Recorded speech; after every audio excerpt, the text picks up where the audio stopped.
risk?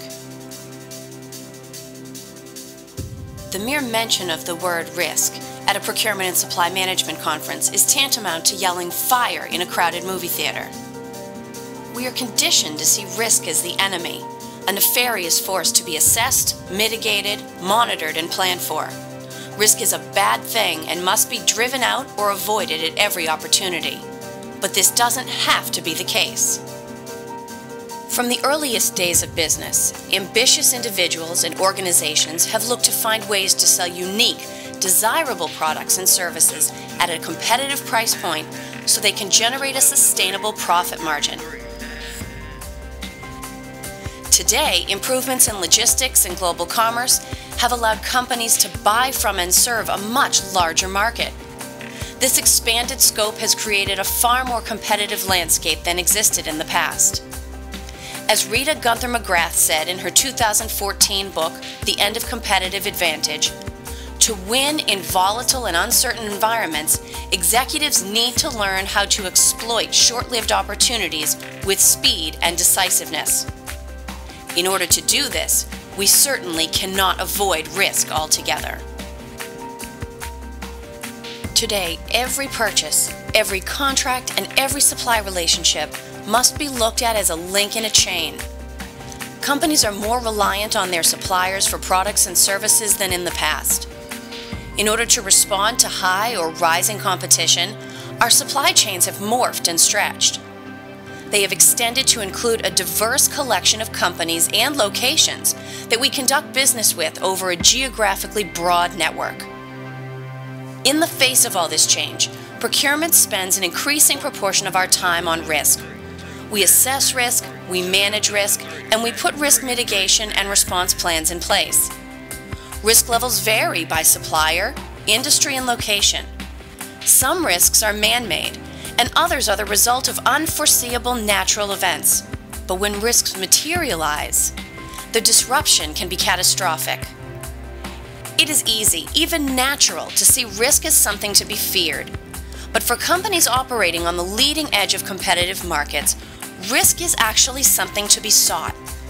If well-informed organizations can make the right decision in the face of uncertainty, they can seize a commanding position in their market.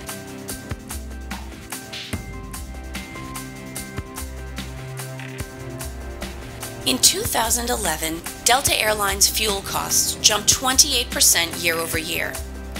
Fuel is obviously strategic to any airline, and the cost of fuel represented about a third of Delta's operating costs. Anything they could do to ensure a steady supply of accessible, affordable fuel for their fleet would have a direct impact on their financial and operational health. In the face of climbing supply costs, they were in a position where taking a calculated risk looked as good as any of their other options. So what did they do? They bought an oil refinery. In a move that energy economist Ed Hers labeled idiotic, Delta purchased the mothballed Trainer Oil Refinery from ConocoPhillips in 2012 for $180 million. The move was the very definition of risky.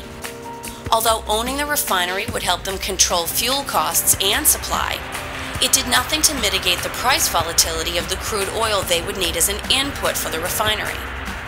Any number of market shifts could make their investment gamble more of an anchor than a life preserver. Fuel production is not their core operation, and although Delta's subsidiary, Monroe Energy, purchased and operated the refinery, they are still bringing non-core operations into the fold and onto their balance sheet.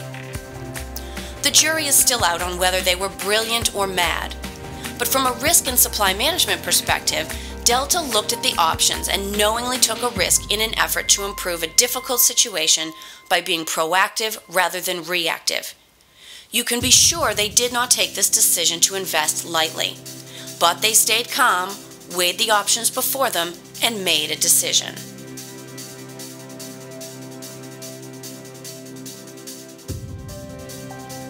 Tesla, the luxury electric car company, and Panasonic, their battery supplier, have embarked on an amazing risk journey together. The two parties are collaborating to build and operate a battery gigafactory. The factory is expected to be operational by 2020, will cost $5 billion to build and equip and will employ as many as 6,500 workers. Although the factory scale is interesting, the more captivating angle on this story is the collaboration that will need to take place between buyer and supplier in order to make it a reality. The factory is a joint effort in every sense. Tesla will become Panasonic's landlord as well as their primary customer. Panasonic will become a tenant as well as a strategic supplier. In this case, the potential benefits are significant enough to make the associated risks worthwhile for both companies. Tesla has not been able to secure a sufficient battery supply to meet the current demand for their electric vehicles. Access to the output from the factory provides them with a way to meet demand and reduce uncertainty at the same time, simultaneously improving conditions for consumers and shareholders alike. Panasonic will gain access to a state-of-the-art factory with a built-in buyer and innovation partner. In addition to the anticipated savings, which will likely fuel increased consumer demand, the location of the factory in North America relieves concerns associated with supply chains that extend into Asia.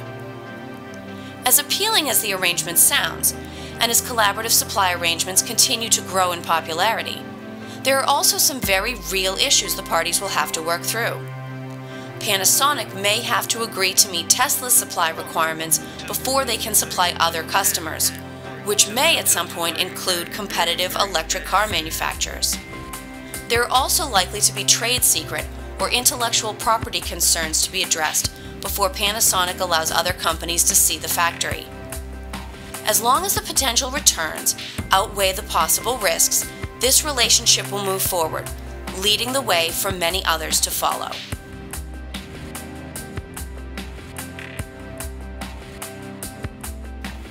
When we bring supply market intelligence to bear in how procurement addresses risk, the options and potential outcomes expand, as does the strategic role for procurement in the enterprise. The need to incorporate external information into decision-making and analysis has gotten increased attention as supply chains have become more extended. And honestly, it doesn't really matter if your extension has reached overseas or not, since an increasing proportion of most companies' revenues is now being spent with suppliers rather than on direct employees or in-house operations. As a result, procurement's understanding of the markets they and their suppliers play in is that much more critical to corporate competitive advantage. As we stated in our book, supply market intelligence is created when external information is collected and analyzed to form actionable conclusions that affect a company's ability to strategically locate, secure, and manage sources of supply. To outsiders, procurement may seem like a linear process, especially as systems efforts such as procure to pay or source to settle become more broadly recognized. For those of us on the inside, however, procurement is more of a system with a number of gears and working parts that must connect or integrate properly in order to get the desired result. When risk is a concern, procurement certainly must track instability and identify qualified alternatives in advance. But we should also look at each situation of uncertainty for the potential others may not see, and take advantage of it if the trade-offs are right.